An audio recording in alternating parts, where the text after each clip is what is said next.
Baby ನಮ್ಮ ಮದ್ವೆಗೆ ಏನು ವರದಕ್ಷಿಣೆ ಕೇಳ್ತ್ಯಾ? 60 ಕೆಜಿ ಚಿನ್ನ ಕೇಳ್ತೀನಿ. ಏನು 60 ಕೆಜಿ ಚಿನ್ನ ಕೇಳ್ತ್ಯಾ? ನೀನು 60 ಕೆಜಿ ಇದೆ ತಾನೆ?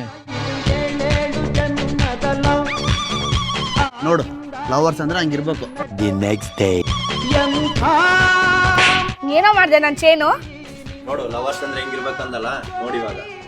ಕುಡಿಯೋಕೆ ದುಡ್ಡಿರಲ್ಲ, ಅದಕ್ಕೆ ಅಡಿಟ್ಟಿದ್ದೀನಿ. ಮತ್ತೆ ಅದಕ್ಕೆ ಏನಾದ್ರು ಸೊಲ್ಯೂಷನ್ ನೋಡು ಪಾಪ. ಏನೋ ಕಷ್ಟ ಇದೆ ಅಂತ ಕೊಟ್ರೆ ಹೋಗಿ ಹೋಗಿ ಕುಡಿಯೋ ಕಡ ಇಕ್ಕಿದ್ಯಾ?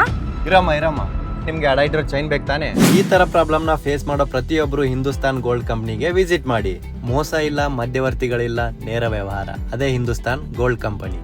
ನೀವ್ ಅಡ ಇಟ್ಟಿರೋ ಚಿನ್ನನ ಅವ್ರ ದುಡ್ಡು ಕೊಟ್ಟು ಬಿಡಿಸ್ಕೊಂಡ್ ಬಂದು ಪ್ರೆಸೆಂಟ್ ಮಾರ್ಕೆಟ್ ಅಲ್ಲಿ ಏನ್ ಪ್ರೈಸ್ ಇರುತ್ತೋ ಆ ಪ್ರೈಸ್ ಗೆ ಚಿನ್ನನ ತಗೊಂಡು ನಿಮ್ಗೆ ಅಮೌಂಟ್ ನ ಕೊಡ್ತಾರೆ. ನೀವ್ ಅಡ ಇಟ್ಟಿರೋ ಚಿನ್ನನ ನಿಮ್ ಕಣ್ ಮುಂದೆನೆ ಬಿಡಿಸ್ಕೊಂಡ್ ಬಂದು KYC ಫಾರ್ಮ್ ಫಿಲ್ ಮಾಡಿಸ್ಕೊಂಡು ಪ್ಯೂರಿಟಿ ಚೆಕ್ ಮಾಡಿ ಪ್ರೆಸೆಂಟ್ ಮಾರ್ಕೆಟ್ ಏನ್ ಪ್ರೈಸ್ ಅಲ್ಲಿ ಇರುತ್ತೋ ಆ ಪ್ರೈಸ್ ಗೆ ಚಿನ್ನನ ತಗೊಂತಾರೆ. ಇವ್ರದ್ದು ಆಲ್ ಓವರ್ ಕರ್ನಾಟಕ ಬ್ರಾಂಚಸ್ ಇದಾವೆ. ಇನ್ಯಾಕ್ ವೇಟ್ ಮಾಡ್ತಾ ಇದ್ದೀರಾ? ನೀವ್ ಅಡ ಇಟ್ಟಿರೋ ಚಿನ್ನನ ಬಿಡಿಸ್ಕೊಂಡ್ ಬರಕ್ಕಾಗ್ಲಿ, ನಿಮ್ ಹತ್ರ ಇರೋ ಚಿನ್ನನ ಸೆಲ್ ಮಾಡಕ್ಕಾಗ್ಲಿ ಸ್ಕ್ರೀನ್ ಮೇಲೆ ಕೊಟ್ಟಿರೋ ನಂಬರ್ಗೆ ಕಾಂಟ್ಯಾಕ್ಟ್ ಮಾಡಿ ಅಥವಾ ಹಿಂದೂಸ್ತಾನ್ ಗೋಲ್ಡ್ ಕಂಪನಿಗೆ ವಿಸಿಟ್ ಮಾಡಿ. Thank you.